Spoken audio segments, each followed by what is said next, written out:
Hello everyone. तो आज हम बच्चों को कराने वाले हैं अंक की मात्रा यानी कि अनुस्वार। हम अपने पिछले वीडियोस तक बच्चों को अ की मात्रा तक के शब्दों का शुद्ध उच्चारण और लेखन अपने चैनल पर करा चुके हैं। आपको सभी वीडियोस मेरे चैनल की प्लेलिस्ट में सीक्वेंस से मिल जाएंगे। आप एक बार जाकर जरूर चेक करें। प्लेलिस्ट का नाम है घर पर रहकर हम बच्चों को स्टेप बाय स्टेप हिंदी कैसे सिखाएं। तो चलिए सबसे पहले बात कर लेते हैं कि बच्चों को मात्रा सिखाते समय हमें कौन कौन से स्टेप फॉलो करने चाहिए जिससे बच्चा मात्रा आसानी से सीखे, जल्दी सीखे। सबसे पहले हमें बच्चों को बतानी चाहिए मात्रा की पहचान। सेकंड नंबर पर हम बच्चों को बताएंगे मात्रा का स्थान। तब थर्ड नंबर पर बच्चों को मात्रा का प्रयोग करना सिखाएंगे। फिर फोर्थ नंबर पर हम बच्चों को अक्षर से शब्दों को बनाना, लिखना और पढ़ना भी सिखा देंगे। सब कुछ इतना आसानी से बच्चा सीखेगा कि आपको पता भी नहीं चलेगा। तो जैसा कि आज हम बच्चों को कराने वाले हैं अंक की मात्रा, तो मैं बता दूं कि हम बच्चों को समझाने के लिए कभी कभी अंक की मात्रा, अंक की बिंदी इस तरीके से बोलते हैं, लेकिन इस मात्रा का जो नाम होता है वो होता है अनुस्वार। ठीक है। तो सबसे पहला स्टेप हम फॉलो करेंगे कि बच्चों को मात्रा की पहचान कराएंगे। तो हमें किसी भी अक्षर पर मात्रा लगाकर नहीं दिखानी है, सिर्फ मात्रा बनाकर हम बच्चों को बताएंगे फर्स्ट स्टेप में।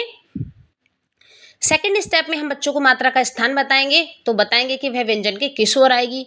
कुछ मात्राएं व्यंजन के ऊपर आती हैं, कुछ मात्राएं व्यंजन के नीचे आती हैं। जैसे ऊ की मात्रा नीचे की तरफ लगती है, तो अंक की मात्रा व्यंजन के ऊपर आएगी। ये हमें बच्चों को बता देना है। बच्चों को कोई डाउट नहीं रहना चाहिए। थर्ड नंबर पर हम कराएंगे मात्रा का प्रयोग। तो हमें कम से कम 3 एग्जाम्पल लेने हैं, उस पर मात्रा का प्रयोग करके दिखाना है, उसका उच्चारण करके दिखाना है। कंग, गंग, मंग, ये तीनों स्टेप हमें हर मात्रा को सिखाते समय फॉलो करने चाहिए। मैंने अपनी हर वीडियो में बताया है। इसके बाद अब हम बच्चों को बताएंगे अक्षर से शब्दों को बनाना। ठीक है। जब भी हम बच्चों को अक्षर से शब्द बनाना बताएंगे, हमेशा तोड़ तोड़ कर देंगे अक्षरों को, कभी भी एक साथ पूरा शब्द नहीं देंगे लिखने के लिए। बच्चों को शब्द का उच्चारण जो है क्लियर होना चाहिए, मतलब जो भी अक्षर लिखा है उसका उच्चारण अलग आना चाहिए, मात्रा का उच्चारण उसको अलग से पता होना चाहिए। प प्लस अंक की मात्रा प्लस ख बराबर पंख, इस तरीके से हमें उच्चारण करना है और साथ साथ बच्चे को उच्चारण करने के लिए बोलना है। एक एग्जाम्पल और ले लेते हैं। च प्लस अंक की बिंदी प्लस द प्लस न, चंदन। जैसा जैसा हम उच्चारण करेंगे बच्चा हमारे साथ साथ उच्चारण करेगा, तो उसको ये अंतर करना आ जाएगा कि मात्रा कैसे उच्चारित की जा रही है। उसके बाद कम से कम 2 दिन हम बच्चों को इस तरीके के ही क्वेश्चंस की प्रैक्टिस कराएंगे। पहले हमने 2 पर बच्चों को करके दिखा दिया है, अब आगे हम बच्चों को करने के लिए दे सकते हैं काम को। कोई चित्रात्मक शीट आपके पास है तो बहुत अच्छी बात है, बच्चे चित्र को बहुत इंटरेस्टेड होकर देखते हैं। तो बाकी आप इसका स्क्रीनशॉट भी ले सकते हैं या डेली यूज में होने वाले शब्दों को आप दे सकते हैं, बच्चा उनसे अच्छे से कनेक्ट कर पाता है। तो इस तरीके से कम हम 2 दिन प्रैक्टिस कराएंगे, सब कुछ स्टेप में कराएंगे। ऐसा नहीं है कि सब कुछ एक साथ सिखाने की कोशिश करेंगे। फिर नेक्स्ट डे हमें क्या कराना है, हम बच्चों को कराएंगे पढ़ना सिखाना है। तो सबसे पहले हम 2 अक्षर वाले शब्द बच्चों को पढ़ना सिखाएंगे, उसके बाद उससे बड़े शब्द। ठीक है। जैसे कि तांगा, डंडा, रंग, उसके बाद कुछ बड़े शतरंज, कंचन, तिरंगा। काफी सारे एग्जाम्पल मैं लेकर आई हूं जिससे कि आपको कहीं ढूंढने ना पड़े, आपको कोई परेशानी ना हो। हम बोलेंगे फिर पीछे पीछे बच्चे को बोलने को कहेंगे, है ना। अंग,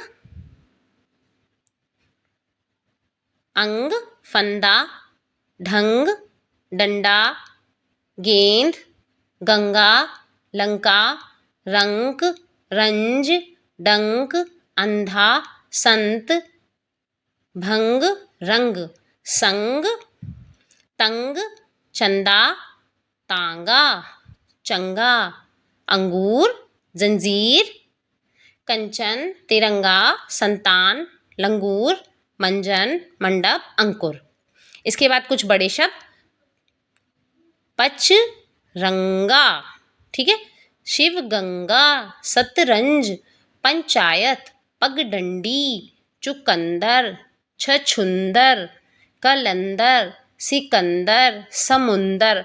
कुछ और एग्जाम्पल्स भी हैं। काफी सारे एग्जाम्पल्स इसलिए कराते हैं जिससे कि बच्चों की प्रैक्टिस अच्छी हो जाए और वह जल्दी से लिखना और पढ़ना अच्छे से सीखें। उच्चारण क्लियर रहना चाहिए बच्चों का। तो जैसे कि हंस, शंका, पलंग,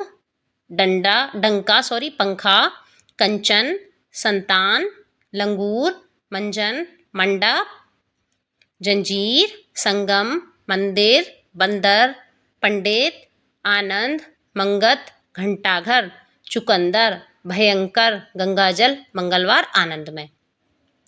इतने सारे शब्दों की जब बच्चा प्रैक्टिस कर लेगा तो हम आशा करते हैं कि बच्चा लिखना और शब्दों को पढ़ना सीख चुका होगा। उसके बाद हम बच्चों को एक कोई कविता या कहानी पढ़ने को देंगे जिसमें उसका पिछली मात्राओं का रिवीजन हो जाएगा और नई मात्राएं वह फिर से एक बार रिवाइज कर लेगा। तो जैसे पहले हम पढ़ाएंगे और बच्चे को पढ़वाएंगे। आज मंगलवार है। चंदन शंकर के साथ जंगल में गया है। जंगल में मंदिर भी है। गंगा नदी में हंस तैर रहे हैं। मंदिर में शंख और घंटे बज रहे हैं। बंदर लपक कर अंगूर खा गया। मंदिर पर झंडा लहरा रहा है। हम भी तिरंगा झंडा फहराते हैं। रेल का इंजन बोल रहा है। इस तरीके से हम बच्चों को पढ़ाएंगे। अगर बच्चा खुद से नहीं पढ़ पा रहा है तो उसकी हेल्प करेंगे। उसके बाद इसका इमला भी बोल सकते हैं। जब बच्चे को हम सब कुछ करा चुके हैं उसके बाद हम बच्चे को एक वर्कशीट जरूर कराएंगे, क्योंकि बच्चों को पता करना ज़रूरी है कि बच्चों को कहीं कोई प्रॉब्लम तो नहीं है। बच्चा जो नई मात्रा हमने उसको सिखाई है वह कितनी कर पा रहा है। तो सबसे पहला क्वेश्चन हम मात्रा से ही रिलेट करने के लिए लेंगे, जिससे कि पता चले बच्चा मात्रा गलत तो नहीं लगा रहा। तो इस टाइप के शब्द हमें लेने हैं जिसमें मात्रा का प्रयोग अच्छे से हम सिखा सकें। ठीक है। उसके बाद जो हमारा सेकंड क्वेश्चन रहेगा वो कुछ ऐसा रहेगा, पंकज चंदन के साथ गया। तो बच्चा इसमें से सिलेक्ट करके जब इसमें रिक्त स्थान को भरेगा तो वह उससे हमें यह पता चलेगा बच्चा नए शब्द कितने सीखा, या बच्चा अपना आइडिया सही लगा पा रहा है या नहीं, कि कहाँ पर उसको जाना है, क्या काम कैसे करना है। ठीक है। ये वाला क्वेश्चन बच्चों को बहुत अच्छा लगता है जिसमें चित्र दिए रहते हैं। तो चित्र देखकर उनके नाम लिखने हैं सिर्फ, तो बच्चा उससे कनेक्ट कर पाएगा। उसके बाद हम कोई भी सुलेख दे सकते हैं, उससे हैंड राइटिंग भी अच्छी होगी। हमें बच्चे को ओवरऑल सब कुछ सिखाना है। तो इस तरीके से हम बच्चे को एक पैटर्न में लेकर चलेंगे, सीक्वेंस से सिखाएंगे, जल्दी जल्दी सिखाने की कोशिश नहीं करेंगे। अगर आपको वीडियोज़ अच्छे लगे तो लाइक शेयर जरूर करें। साथ ही ऐसे और वीडियोज़ के लिए मेरे चैनल को सब्सक्राइब करना ना भूलें। Thank you.